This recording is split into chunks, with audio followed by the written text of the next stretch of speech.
Address दीजिए sir. मेरा नाम दिलीप कुमार राम प्रहलाद पाटीदार, निवासी लसूड़िया, तहसील गरोड, जिला मंदसौर। भैया ने ये जो देख सकते हैं रेड लेडी की वैरायटी इस तरफ लगा रखी है। अब हम पूरे बगीचे का भैया से जो साल भर का खर्च लगा है उसके बारे में जानेंगे और वो क्या एक्सपेक्टेड आमदनी होगी उसके बारे में भी हम जानेंगे। जैसे अभी तक आपने जो खर्चा किया है तो कुल कितना खर्चा लगा आपका? अभी तक अगर मैं देसी खाद को न जोड़ूं, वो मेरे घर का था, 4 ट्रॉली देसी खाद डाला था, अगर उसको न जोड़ूं तो आज से 12-13 दिन पहले मैंने हिसाब मिलाया था, 70,000 रुपए का खर्चा हुआ मेरा। 1,000 प्लांट है और 70,000 रुपए का खर्चा होने के बाद मेरे को आमदनी चालू हो गई। आमदनी चालू? हाँ, 12-13 दिन में आपका फर्टिलाइजर, स्प्रे, टोटल आ गए, प्लांट भी आ गए, पौधे भी आ गए, यहाँ स्प्रे, फर्टिलाइजर सारी चीज टोटल आ गया। जैसा कि भैया बता रहे हैं प्रति पौधे इनके 70 रुपए का खर्च आया है और 1,000 पौधे लगाए थे। 70,000 का इन्होंने हिसाब मिलाया है, जिसमें देसी खाद इन्होंने इंक्लूड नहीं किया है। उसके अलावा टोटल 70,000 का खर्चा आया है।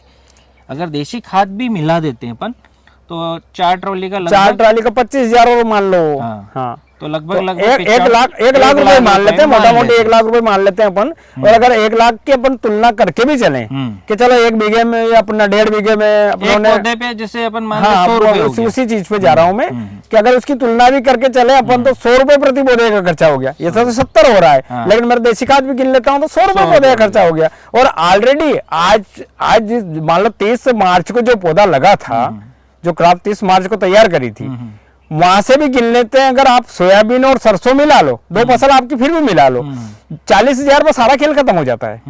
आप पपीता को ये समझ के ना लगाएं कि यार मेरे को 10-12 लाख कमाना है, 15 लाख कमाना है, या मतलब 4 गुना पैसा कमाना है, ये समझ के नहीं लगाएं। इसको इस हिसाब से लगाओ। अभी आज वर्तमान में आप पौधा देख रहे हैं मेरा, तो कम से कम 35 रुपए किलो मेरा माल जा रहा है और मेरा 100 रुपए का मोटा मोटी खर्चा पर पौधे आ रहा है। तो मेरे को तो 2 या 3 किलो में, मेरा तो 3 किलो में पैसा निकल रहा है। 3 किलो अगर आप माल बेच देते हैं तो मेरा खर्चा सर क्लियर। इसमें से 2 पपीता 1.5 किलो की आपको बेचना है। हाँ, जैसे भैया ये पौधा है, 2 पपीता का खर्च में पपीता लगाने से लेके आखिरी तक का सारा खर्च आपका निकल जाएगा। बस शर्त वो 35 रुपए किलो के हिसाब से जा रही है, 3 किलो की रहेगी तो लगभग 90 से 100 रुपए बनेंगे, तो उसमें पूरे पौधे का खर्च निकल जाएगा। उसके बाद जो आमदनी होगी वो सारा आपका बेनिफिट है। इसीलिए कहते हैं किसान भाइयों, पपीता की खेती कम लागत ज़्यादा मुनाफा और बहुत ही कम समय में फल इसका देने लग जाता है। लगाने के मात्र 7 महीने बाद इसकी तुड़ाई चालू हो जाती है। इसीलिए पूरे भारतवर्ष में इसकी खेती की जा रही है। सिर्फ उन्हीं क्षेत्रों को हम छोड़ देते हैं जहाँ तापमान ठंड में बहुत कम होता है, 5 से बहुत लो चला जाता है, वह गर्मी में 45 से अबव रहता है। बाकी एरिया में इसकी पूरे संपूर्ण भारत में इसकी खेती की जा रही है। आप भी लगाइए। शुरुआत में कम स्तर से लगाइए, 400 पौधे 500 पौधों से शुरुआत कीजिए, फिर आप इसमें समझेंगे अच्छा फ़ायदा होगा तो आप बढ़िए 1000 पौधे 1,500 पौधे तक जाइए। भैया हर साल लगाते हैं, इनका 1000 प्लांट का टारगेट रहता है, हर साल लगाते हैं और बेनिफिट होता है। इन्होंने अभी बताया जैसे मात्र 2 पपीता में पूरे पौधे का एक खर्च निकालेंगे और बाकी सारा बेचेंगे, लेकिन फिर भी इन्होंने लाखों का फायदा नहीं सोच रखा है। इन्होंने कहा जितना बेनिफिट मिलेगा उतना लेंगे। अन्य फसलों से तुलना करेंगे तो उसकी अपेक्षा तो इस बागवानी में इसमें बहुत ज्यादा है। और क्या कहना चाहिए? और मैं किसान भाइयों से एक बात और कहना चाहूंगा। बहुत से किसान भाई कहते हैं, 2-4 किसान ऐसे मिले मेरे को, तो उन्होंने लगाया, शुरू साल ही लगाया, ठंड अधिक गिर गई, जल गया, खत्म हो गया, तो उनका मनोबल ही टूट गया। पाला गिरने से, हाँ। पाला गिरने से उनका मनोबल टूट गया। और कुछ किसान भाई ऐसे हैं जिन्होंने थोड़ा लेट लगाया होगा, तो गर्मी में लू ज्यादा चली तो लू में माल जल गया, तो वो भी उतना प्रॉफिट नहीं निकाल पाए। तो मैं किसान भाइयों के साथ ये बात शेयर करना चाहता हूँ, पपीता की फसल में सिर्फ और सिर्फ ओलावृष्टि के अलावा कोई नुकसान नहीं है। मेरा अनुभव, अब मैं आपको मेरा अनुभव बताता हूँ। मैं ओलावृष्टि इसलिए कह रहा हूँ, ओलावृष्टि अपन नहीं रोक सकते हैं, लेकिन ठंड को अपन रोक सकते हैं। किसान है अपन, अपने पास अनुभव है, बुजुर्गों का अनुभव है, अपने पूर्वजों का अनुभव है कि ठंड को कैसे रोका जाए। भाई शाम पड़े, अगर आपको जरूरत से ज्यादा ठंड लगने लग गई तो आप घर में क्यों सो रहे हो? आप प्लांट पर जाएं, वहां चारों तरफ धुआं करें, बहुत सारी टेक्निकल ऐसी विधियां हैं सही बात। ताकि आप प्लांट में पानी चला दें, सिंचाई करें, सिंचाई कर सकते हैं, थोड़ा बहुत धुआं कर सकते हैं, कर सकते हैं। तो उससे आपका ठंड से तो बचाव हो जाएगा, पक्की बात है। बहुत ही और अगर गर्मी से बचाव के लिए अब आप घर सोएंगे तो पपीता को तो जलना ही है।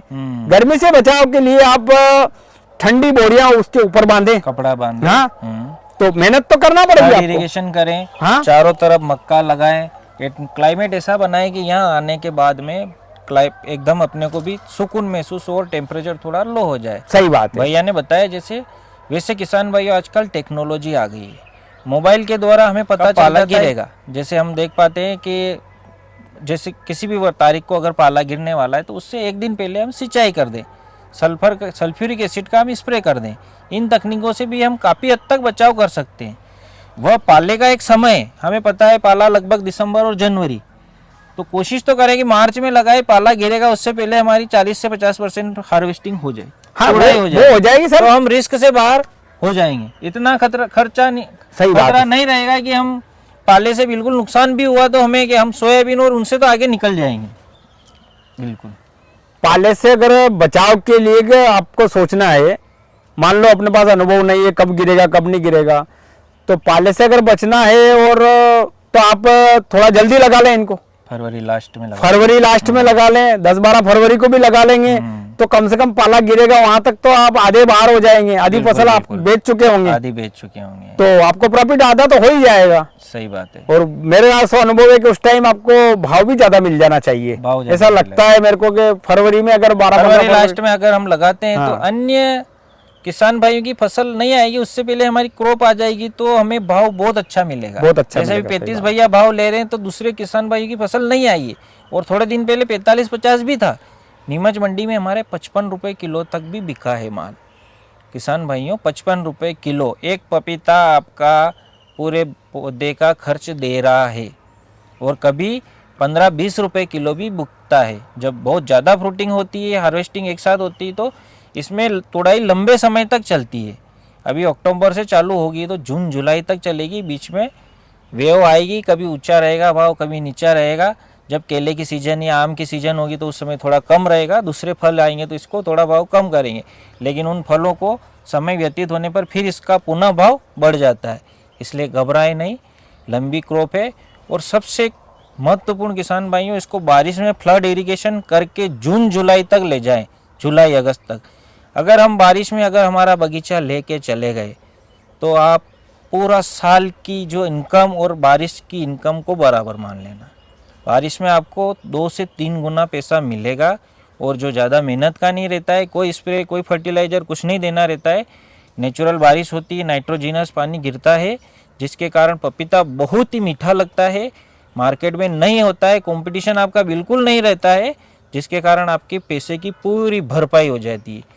उसके लिए सिर्फ आपको मई जून में पौधे को बचाना है, फ्लड इरिगेशन करना है, ये आपका महत्वपूर्ण कार्य रहेगा। और पौधा अच्छी इम्यूनिटी का रहे, बीमारी उसमें न हो, तभी हम उस स्टेज पे पहुंच पाएंगे। भैया से हम जानेंगे, जैसे फसल चक्र की भैया बोल रहे थे, तो फसल चक्र के बारे में क्या आपकी जैसे राय है?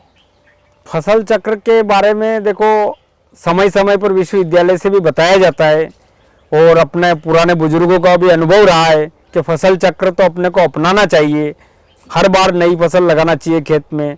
और जैसे सोयाबीन, सरसों, उड़द ये तो लगा रहे हैं अपन, इसके बाद एक आध साल अपने को फ्लावरिंग वाली फसलें लगाना चाहिए, और फिर दूसरे साल हो सके तो अपन बागवानी की तरफ जाएं। बागवानी का ऐसा काम है कि अगर बागवानी की तरफ आप गए तो उसमें आपको कितनी आय हो जाएगी आप इस बात का अंदाजा भी नहीं लगा सकते हैं। सही बात है। देखो, अगर समय ने चाहा तो आप उसमें छलांग भी लगा सकते हैं। जो आप 30-40 हजार रुपए में 1 बीघे में आय खत्म कर रहे थे, हो सकता है 3-4 लाख रुपए पे खत्म हो, या उसको भी पार कर जाए, उसको भी पार कर जाए। तो वहां से अगर 1 बीघे और बागवानी लगाने में आपको, मान लो पपीता ही मान लेते हैं, पपीता बागवानी में मेरे को पपीता से बढ़िया और कुछ नहीं लग रहा है, क्योंकि ये अपने बस में भी है पपीता की खेती, ज्यादा दवाइयां ववाइयां छड़ते नहीं है, 2-3 तरह की बीमारियां आती है, उनको समय समय पर आप काम करते रहो तो उसका भी कोई टेंशन नहीं है। और अगर छक्का लगना चाहा, अरे भाव मिल गया तो 1 बीघे में आप 7-8 लाख भी कवर कर सकते हैं। अगर 8 लाख की आई किसान की, ये मेरा अनुभव है कि मेरे साथ तो हुआ है कि अगर जहाँ 40,000 रुपये कमा रहे थे वहाँ 4 लाख आ गए, 4 की बजाय 8 लाख आ गए, तो किसान क्यों हवा से बातें करेगा? वो तो उसी 1 बीघे में उसने उतना प्रॉफिट कमा लिया। तो मेरे किसान भाइयों से यही राय रहेगी कि फसल चक्र को अपनाते हुए बागवानी की तरफ भी जाएं। और बागवानी में संतरा तो है ही है, संतरा तो 20 साल 25 साल की फसल है, लेकिन 1 साल 2 साल में अपने को खेत खाली करना है तो आप पपीता की तरफ जरूर जाएं, क्योंकि पपीता का मार्केट भी ठीक मिल जाता है और ज़्यादा लंबी चलती है इसकी साइकिल। ऐसा नहीं है कि 1 महीने में खत्म हो जाती है। अपन टमाटर मिर्ची लगाते हैं तो वो 1 महीने का साइकिल रहता है उसका, अब इसका तो 5-6 महीने का साइकिल रहता है। 6 महीने में ऐसा तो नहीं है कि 6 महीने तक भाव डाउन रहेगा, कहीं ना कहीं जाके तो आपको प्रॉफिट मिलेगा। और इसमें अगर 1 महीने भी अगर आप को भाव मिल गया तो आपका पूरा साल का प्रॉफिट निकल जाएगा। बिल्कुल किसान भाइयों, भैया ने जो बात बताई है वो बहुत ही महत्वपूर्ण बात है। किसान भाई बिल्कुल बाउंड्री पे चलते हैं हर चीज क्षेत्र में, उनकी आय फिक्स है और खर्चा हर साल बढ़ रहा है, शादियों का या किसी अन्य का। तो जब आय फिक्स है तो उसमें कुछ पुश बैक अगर उन्हें मिल जाता है, पुश बैक से हमारा तात्पर्य जैसे आय हो ही रही, सोयाबीन की हो रही, उसमें अगर कुछ एक्स्ट्रा आय कहीं से उनको रिस्क लेने से मिल जाती है, जैसे पपीता से मिली। भैया ने बताया कि 7-8 लाख रुपए जैसे 1 बीघा से हो गए, तो उस पुश बैक से जो उनको एक थोड़ा सा छलांग लगती है, कभी कभी वो छलांग उनका जीवन चेंज कर देती है। ऐसा कई किसानों के साथ, हमारे कई किसानों का अनुभव हुआ है। किसी ने 4 व्हीलर ली, किसी का अचानक मकान बना, किसी ने कुछ दुकान लगा ली, और उन छलांग के द्वारा जब उनका जीवन चेंज हुआ तो वो अभी तक कॉल करके हमसे बात करते हैं, बताते हैं कि यार पपीता ने हमारा जीवन पूरा चेंज कर दिया। इसलिए रिस्क लीजिए, आधे बीघा 1 बीघा आप शुरुआत कीजिए। कुछ चीज़ें आपको पहले से ध्यान रखना है जो भैया ने बताई है, जल भराव वाला खेत नहीं होना चाहिए, साथ ही जहाँ पाला ज़्यादा गिरता है वहाँ नहीं लगाना है, अति भी नहीं लगाना है कि शुरुआत में आपको अनुभव नहीं, 2000-3000 ऐसे प्लांट मत लगाइए। और एक निश्चित दूरी रखिए 6x8, अंदर कोई फसल मत लीजिए, सही fertilizer spray schedule original plant लीजिए, आपको 100% फायदा होगा। अन्य फसल की तुलना में बहुत ज़्यादा होगा और लगभग उन किसी भी गिरी हुई स्थिति में भी जो सोयाबीन और आपका गेहूं देखता है उतना तो ये देख के जाएगा।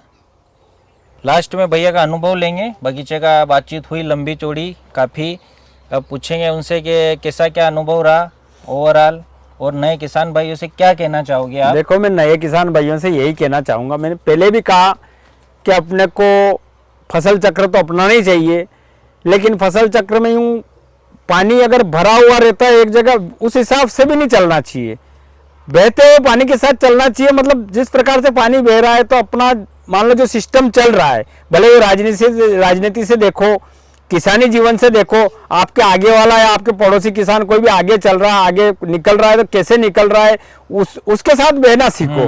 अगर वो बागवानी से आगे निकल रहा है तो आप भी उसके साथ बागवानी की तरफ जाएं। ऐसा नहीं कि सुबह उठ के गए खेत पर और शाम को घर आए वो तो भरे हुए पानी के गड्ढे की समान हो जाएगा, तो गड्ढे का क्या हाल होता है ये तो आप लोग जानते ही हैं। बहते हुए पानी के साथ चलना सीखो, जैसा भी जमाना चल रहा है तो जो मांग है समय की उस हिसाब से फसलें लगाना स्टार्ट करो।